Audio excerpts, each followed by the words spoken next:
You already know exactly what you should be doing right now. So why aren't you doing it? Nearly 2,000 years ago, a Roman emperor sat alone in a war tent, exhausted, and wrote himself a letter. Not to inspire anyone, not for an audience, just a private reminder to stop wasting the one life he had. That letter became one of the most brutal, most honest books ever written. His name was Marcus Aurelius. And if you're ambitious but stuck, full of ideas but frozen in place, this is the version of you he was writing to. Stay to the end, because by the time this is over, you'll have a complete system, not just a feeling. You can see the life you want, in vivid detail, close enough to touch. But the second it's time to move, you stall. I will do it tomorrow. Tomorrow comes, and somehow you do the exact same nothing. This isn't new. It's been going on for months, maybe longer. And some nights, lying there in the dark, you start wondering if this is just who you are now. Here's the truth. You're not broken. You're not lazy in the way you think you are. What's actually happening to you is old. Old enough that it was already being diagnosed 2,000 years ago in a war tent, by candlelight, by a man talking himself into doing the exact same thing you're avoiding right now. Marcus became emperor while Rome was falling apart. Plague, war on multiple fronts, betrayal from men he trusted with his life. There was no luxury of motivation in any of that. Just a job in front of him, whether he felt like doing it or not. So he gave himself an order, not a pep talk. Stop talking about the kind of man you want to be. Become him through what you actually do today. Sit with that for a second. You spent real time, hours, maybe years, picturing the disciplined version of yourself, describing that person to others, quietly believing the picturing itself counted for something. It didn't. This was a man with every excuse available: power, exhaustion, grief, war, and he still refused to let the picture replace the doing. You sit down to work, and somehow you end up somewhere else entirely. Scrolling, cleaning, anything but the one thing that matters. Have you ever actually asked yourself why, in that exact moment, your hand reaches for the phone instead of the work? Your brain isn't malfunctioning. It's succeeding at its actual job. And that job was never build an empire. Its job is survival. To a brain wired for survival, uncertainty reads as danger.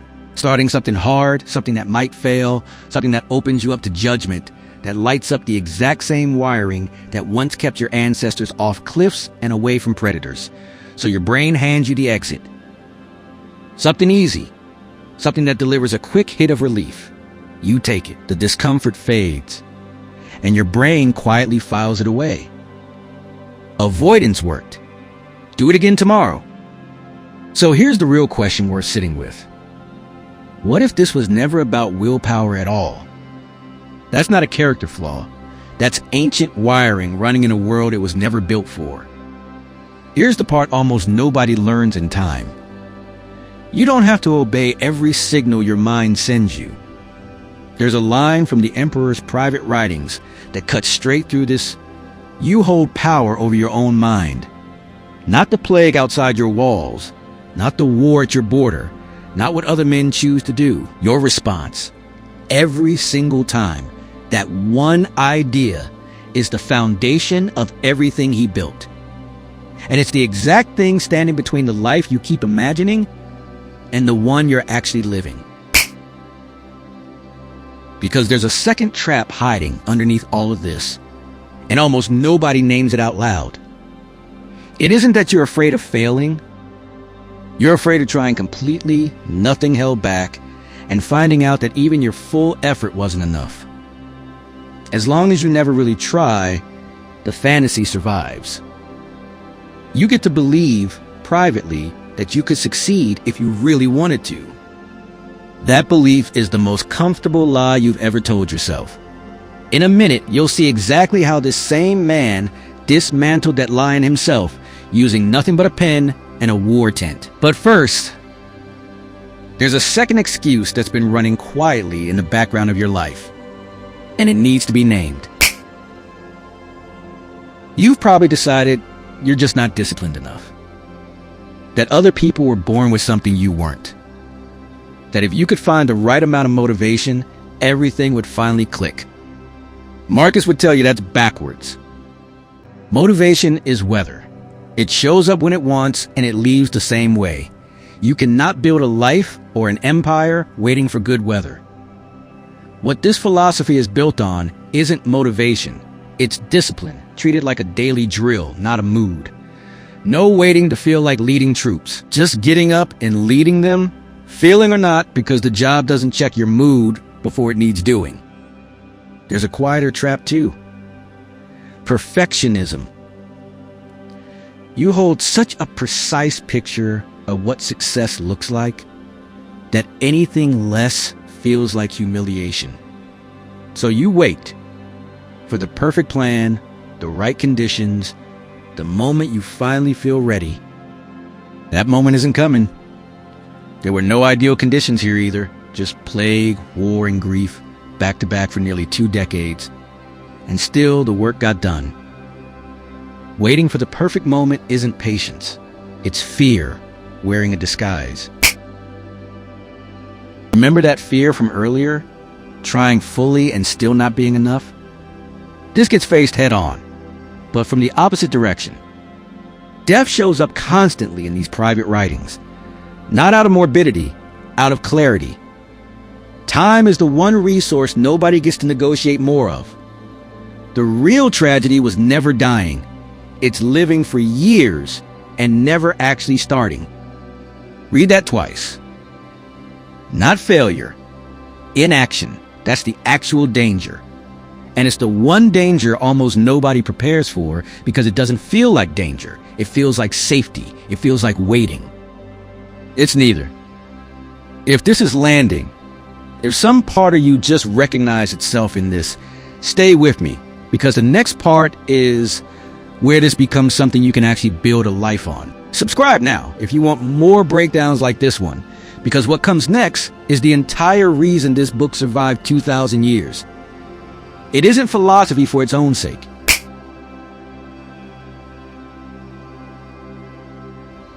No pep talks in Marcus's tent. Just questions he kept asking himself and answers he kept testing. Here's what that looked like, and what it might look like for whatever you're actually stuck on right now. 1. Are you waiting to feel ready?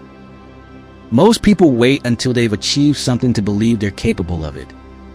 That order is backwards, and it's probably the reason you've stayed stuck for longer than you'd like to admit. The Stoic approach flips it completely. You don't wait to feel disciplined before acting disciplined. You act disciplined first, and the identity catches up to the behavior, not the other way around. He didn't wait to feel like an emperor worth respecting. He acted like one, daily, in the smallest decisions, until it simply was who he was. So try asking yourself, not, do I feel ready?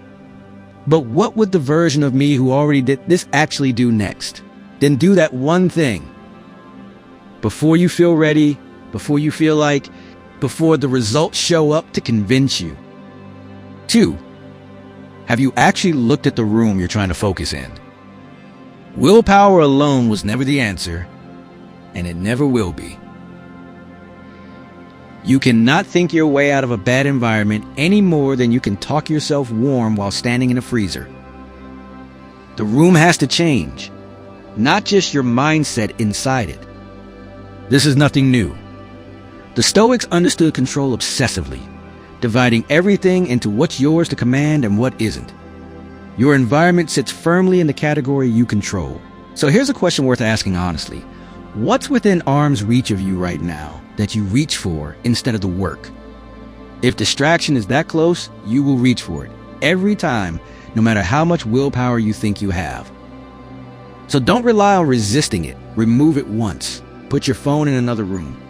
Clear your desk down to the one thing you're working on. Design the room so the easiest available option is the one that actually moves you forward. 3. When was the last time you actually checked in on your own energy? Discipline collapses fast when the body running it is depleted.